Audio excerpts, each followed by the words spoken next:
कोई कह दे कि सांप ने काटा है तो शरीर में जहर बनना शुरू हो जाता है और आदमी की मृत्यु हो सकती है।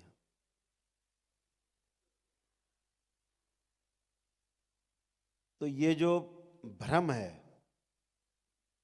ये सबसे बड़ी बीमारी है।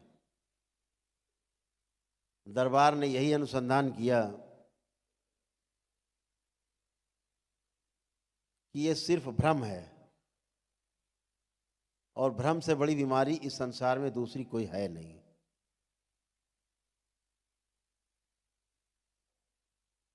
भ्रम की वजह से ही महाभारत युद्ध हुआ।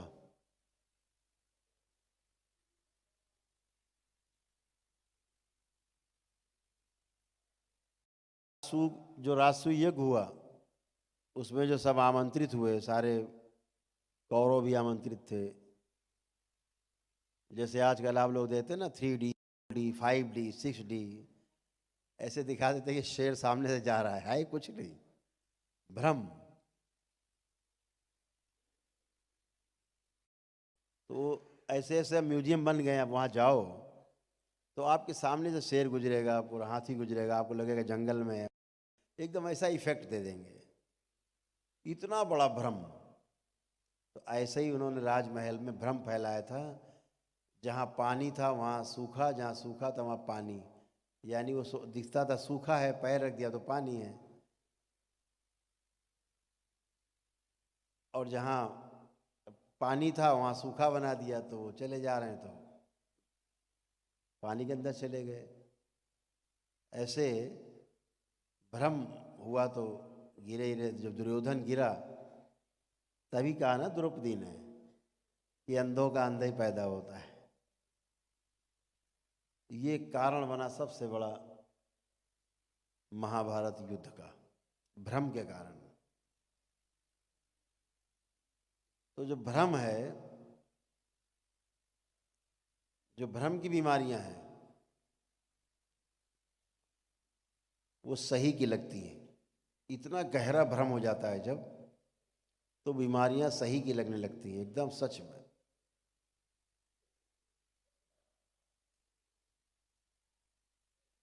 तो इस दरबार ने इस पे अनुसंधान किया और अनुसंधान करके ये पाया कि इस भ्रम को बहुत आसानी से हटाया जा सकता है और हटाने की किसी को आवश्यकता नहीं है।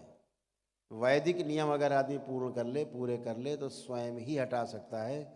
जैसे आप लोगों ने तमाम भ्रम को अपने मस्तिष्क से, परिवार के मस्तिष्क से हटाया है, केवल वैदिक प्रक्रिया पूरी करके दरबार की। तो वो जो भ्रम है, गली गली दुकानें खुल गई भ्रम हटाने की, हटता है नहीं।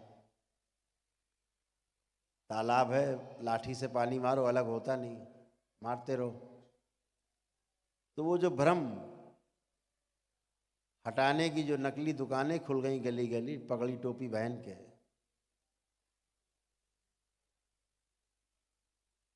और कुछ भी नहीं पता। कैसे कहें इन लोगों के बारे में, क्या कहें कि कुछ कहना भी अच्छा नहीं लगता।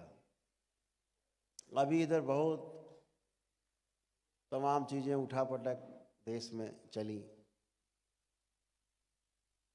ऐसे ऐसे मूर्ख आदमी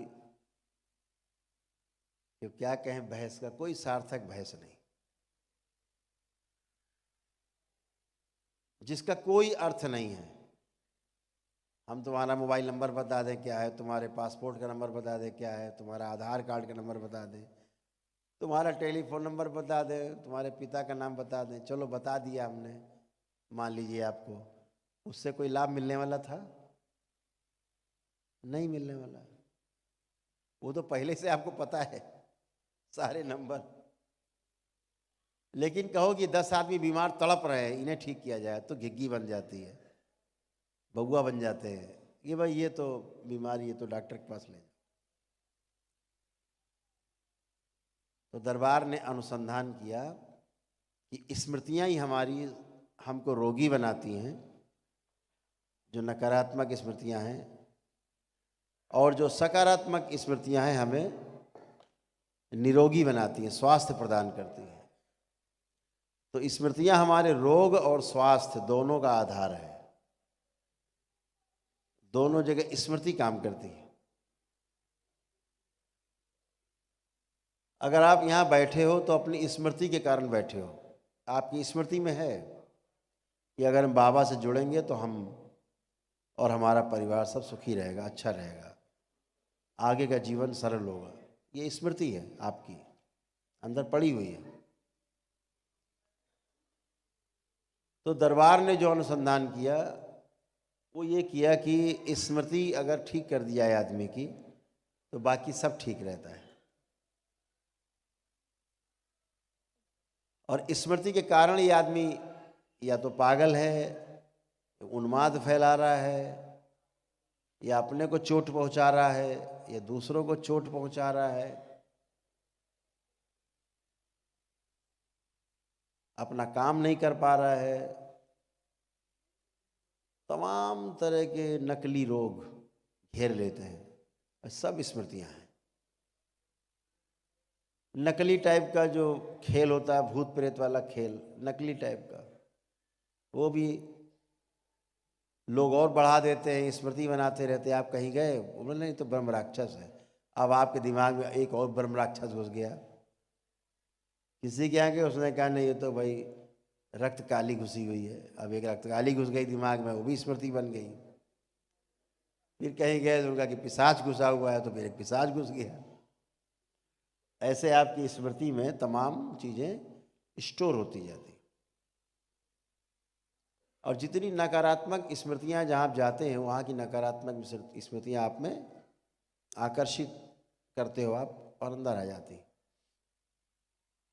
तो दरबार ने यही अनुसंधान किया कि बाहर तो छोड़ो, अगर हम अपने परिवार के सदस्य के बीमारी के बारे में सोच के परेशान होते हैं तो उसकी बीमारी भी आप में ट्रांसफ़र हो जाती है जब आप ईश्वर से प्रार्थना करते हो। तमाम कहानी सुनी होगी आपने इसके पीछे। बाबर और हुमायूं की भी कहानी सुनी होगी कि जब हुमायूं बीमार पड़ा तो बाबर ने अपने उसके चारपाई के 7 चक्कर लगाए और कहा, प्रार्थना की ईश्वर से कि इसके रोग मुझे दे दो। तो कहानी पढ़ी होगी आपने बचपन में। तो हुमायूं ठीक हो गया और बाबर बीमार हो गया।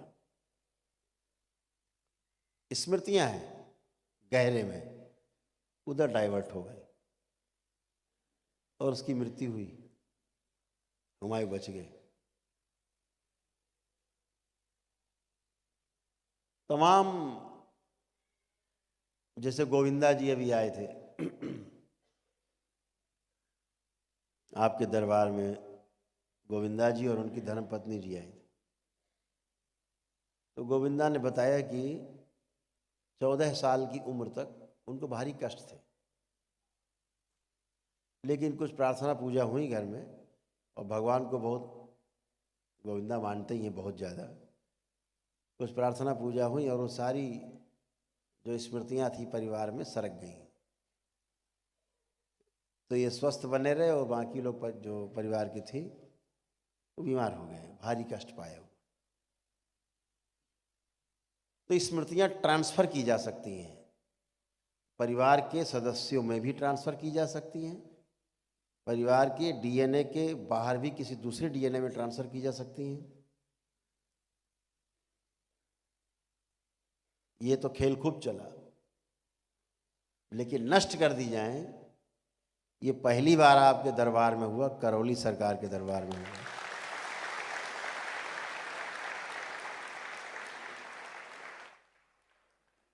तो स्मृतियों की साइंस तो थी लेकिन ट्रीटमेंट नहीं था।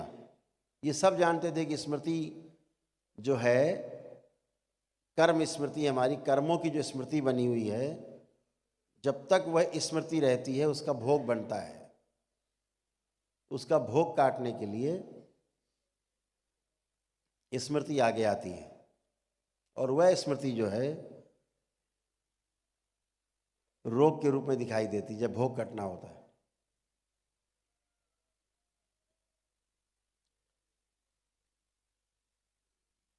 तो वो जो स्मृति है जो भोग कटने के लिए आगे आ रही है, अगर उसे नष्ट कर दिया जाए तो कर्म भोग नष्ट हो जाता है, कर्म भोग नष्ट हो जाए तो रोग नष्ट हो जाता है। और ये दरबार प्रतिदिन अरबों खरबों स्मृतियाँ आपकी नष्ट करता है और सारे कर्म भोग भी आपके नष्ट करता है, बीमारियों से संबंधित। जो वर्तमान में बीमारियां रहती उनसे संबंधित भोग नष्ट हो जाते हैं। ऐसे हजारों जन्म जी के आप आए हैं, हजारों हजारों जन्म आपने लिए हैं पीछे, उन सब की स्मृतियां रहती रहती हैं। जब कोई आगे आती है तो आपको वैसा ही फील होता है, वैसा ही रोग, वैसा ही कष्ट। दरबार उन सब को हटा देता है। जब आप दीक्षा लेते हो, आज जो आप अद्भुत काम करने जा रहे हैं, इसलिए मैं स्मृति में आपसे बात कर रहा हूं। ये दीक्षा बहुत अद्भुत है जो आज पूजनी बाबा जी से आपको प्राप्त होने जा रही है। जब आप जाप करते हैं, इस जाप मात्र से आपके कर्म भोग, आपकी कर्म स्मृतियां कटने लगती हैं, नष्ट होने लगती हैं, केवल जाप से।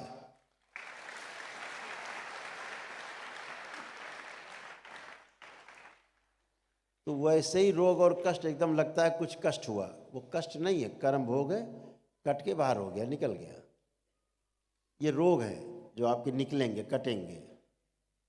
और एक और इसमें सबसे अद्भुत है कि जब आप अपना दशांश कर लेते हो, मान लीजिए जो 1.25 लाख जप का प्रावधान है, वो जप करने के बाद जो 12,500 का दशांश होता है, हवन करके या अगियारी जला के आप कर लेते हो,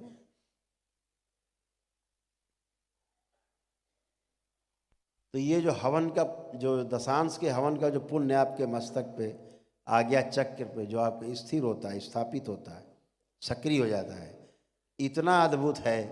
परिवार में कभी किसी को कोई समस्या हुई, कोई कष्ट हुआ, तो ये पुण्य सीधे जाकर के ऊर्जा उसमें सीधे जाती। जहाँ आपने प्रार्थना की, बाबा हमारी अम्मा को ठीक कर दो, कष्ट में है, बस आपका पुण्य निकला और सीधे अम्मा में। और तब तक नहीं निकलेगा बाहर, अम्मा से ट्रीटमेंट करके जब तक ठीक नहीं कर लेगा तब तक नहीं छोड़ेगा।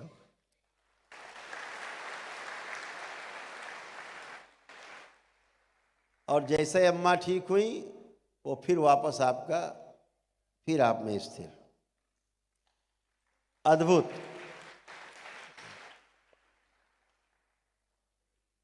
ये प्रयोग हम लोग देखते रहते हैं, आप में भी, हम तो लोग तो करते ही रहते हैं।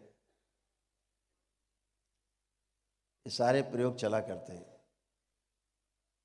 तो ये सारी चीजें इतनी अद्भुत हैं। जब आप तंत्र दीक्षा के लेवल पे आप में से कुछ लोग पहुंचेंगे तो वो और भी अद्भुत है। उसका जब दशांश स्थिर हो जाता है मस्तक पर, तो बहुत परिवार के रोग और कष्ट काटने के लिए बहुत अद्भुत।